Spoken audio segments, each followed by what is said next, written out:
السلام عليكم متابعينا الكرام، مرحبا بكم ديما جديد. كنوعدكم ديما تحياتي لكم وتحيه للجاليه المغربيه خارج الوطن وداخل الوطن.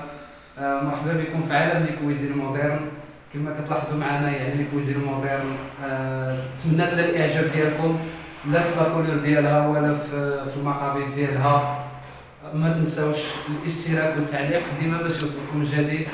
معكم الحاج جيبوه. نبداو بسم الله باش تشوفوا معنا الخدمه. هاد البلاصه هادي درناها خاصه للشطاطب، هادي ديال الشطاطب، ها هي بلاصه هادي بوحدها. كما كتلاحظوا تما الاعجاب ديالكم كاملين. بالنسبه للماتير كما كنقول لكم ديما، راه الماتير لاطي وفي لي فاصات حتى هو لاطي بريو.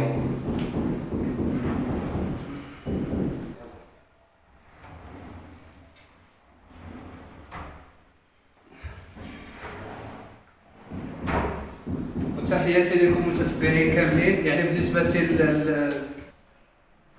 بالنسبه للعطريه ها هي درنا ليها ديال 20 لي تيروار. كما كتلاحظ ديما هذه تديروا هاد لي تيروار هذا ديما خاصه المعالق وما تيبانش.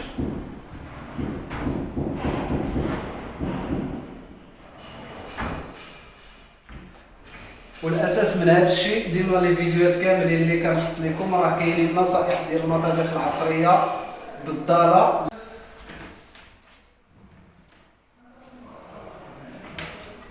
لا فيديو ديال مولات الكوزينه بصراحه راني بقى فيا لا كويزين ديالها اللي طاحت ليها. كنتاسف بزاف على لا كويزين اللي طاحت للسيده اللي تفرجتيها في الفيديو على المواقع التواصل الاجتماعي. بصراحه لا اله الا الله محمد رسول الله يهدي ما خلق. بالنسبه للخدمه الانسان خصو يخدم شي حاجه متقونه. واخا ما بغيتش نهضر على هذه المساله هذه، ولكن جات هذه الظروف لانني الدومين ديالي وشفت هذيك لاكويزين اللي رافت للسيده ضاعوا ليها حوايجها والحمد لله. يعني ما طاحتش ليها على شي ولدها ولا طاحت عليها هي، وهذا هو الاساس. والله يخلف ليها على الامور ديالها، هذا هو اللي كاين.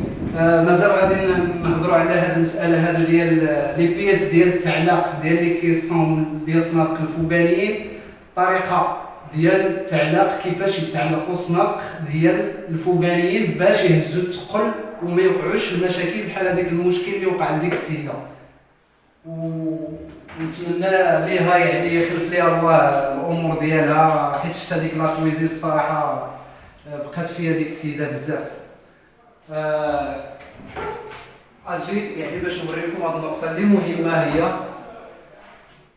لي بيس ديال التعلاق هما هادو ديال الكوزينه، خاصه بالكوزينه. ماشي انه غادي يصوب يدير ليه لي زوراي من الظهر ويفيسيه ديريكتومون ويفيسوه من الحيط، لا. بيس ديال التعلاق خاص بالصنادق ديال الكوزينه. الله يجازيكم بخير. هذه نقطه نتمنى يعني تستافدوا منها حتى نتوما يعني في هذا الامر هذا، انهم الصنادق كما كتشوفوهم راه معلقين وطلع وهز دير اللي بغيتي فيه، راه ما عندكش فيهم مشكل في التعلاق ولا في الحطان ولا في شي حاجه اخرى. كلهم الصنادق كاملين كلهم في كل صندوق فيه البياس ديال التعلاق ديالو، لا من الفوق ولا من التحت. انا غادي نجيب السلوم وغادي يطلع للفوق وغنوريكم الصنادق من الفوق وغتشوفوا كيفاش تعلقوا كل صندوق فيه البياس ديال التعلاق ديالو. علاش؟ باش انه الصح. كاين الكيسان، كاين المواعن تيكون ثقيل، كاين الجاج، كاين بزاف ديال المسائل باش يتفادى الانسان داك المشاكل ديال الصندوق يطيح ليه مع الاسف الشديد.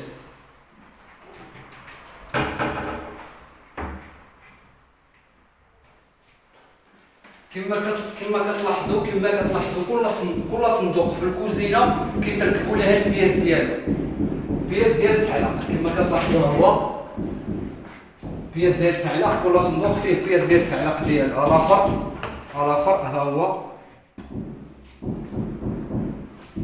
باش نتفاداو المشاكل هانتوما كتشوفوا متعلق فوق منه ما عنديش مشكل ولا عارف راسي شنو تندير. هذه في هذه المساله هذه مهمه. وبالنسبه للتيروار حتى هما باش تعرفوا الصح اللي كاين في التيروار انه المجر غادي يطلع فوق منه باش تعرفوا بانه راه كاين الصح ولا ما كاين الصح. هذه نقطه مهمه حتى هي بالنسبه للتيروار باش تعرفوا يعني الصح ديال المنجوره. ونتمنى هاد لاكويزين تنال الاعجاب ديالكم، ومرحبا بكم في قناه حاج جيبوا. ما تنساوش